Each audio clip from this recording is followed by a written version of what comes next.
Ayan. So, mga kapatid. Ayan.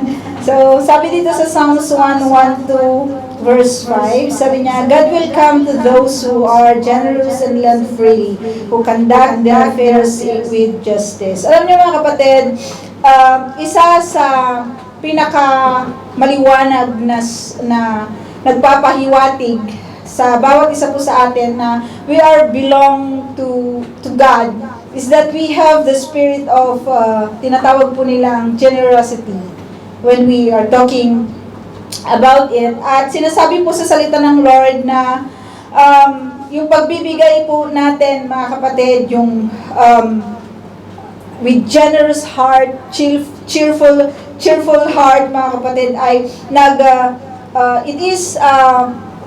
nagpapahiwatig sa atin na iniibig po natin ng Diyos, naniniwala tayo sa Panginoon.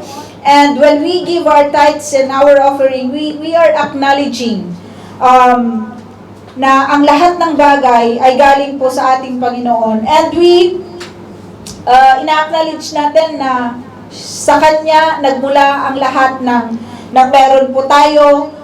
Ina-acknowledge natin that we trust ang Lord po na ito na sinasabi natin sa ating mga sarili na we want to be part of His mission.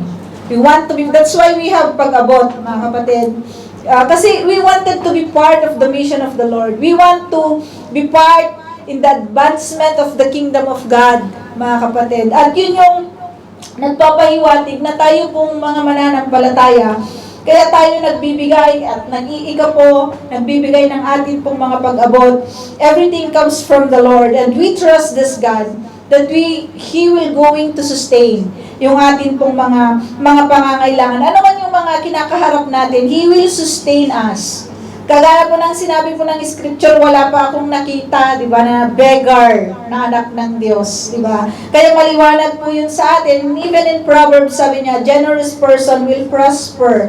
Whoever refreshes others will be refreshed. So hindi lang siya mga kapatid. When we refresh others because of our pag-abot, mare-refresh sila, 'di ba? They will sabi nga ni Pablo, they will thanks God dahil sa atin pong mga pag-abot, dahil sa ating mga ibinibigay. And the scriptures also says, kami ng mami ko kanina, we are talking about tithes and offering. At sinishare ko sa kanya yung mga bagay na natututunan ko po dito sa Israel. And the experience that I have when you decided to help someone. At sabi niya, oo, totoo naman talaga yun, sabi ng mami ko, na may pangako kasi ang Lord doon, sabi niya. Kaya nga, di ba, sabi niya sa Malakay 3:10, oo, kasi hindi lang iisa yung bubuksan ng Lord, kundi bintana. But you need to choose first God.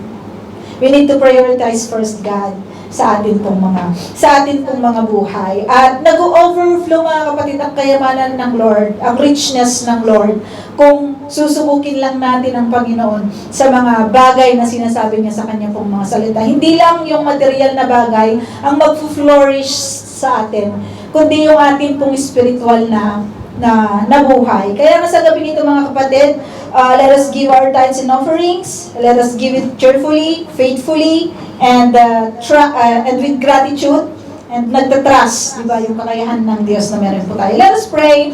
Heavenly Father, we thank you so much for tonight message, Panginoon, ng pagbibigay at pag-iika po. Alam po namin, Ama, kinikilala namin, Panginoon, na Ikaw ang pinagmulan ng lahat ng bagay. Kaya nga, Ama, patuloy mo po kaming turuan, patuloy mong ibigay sa amin, Panginoon, ang puso na mapagbigay. Yung generosity nawa ng amin pong mga puso ay mag-uumapaw, gaya ng generosity ng puso mo na nag-uumapaw sa amin, Panginoon.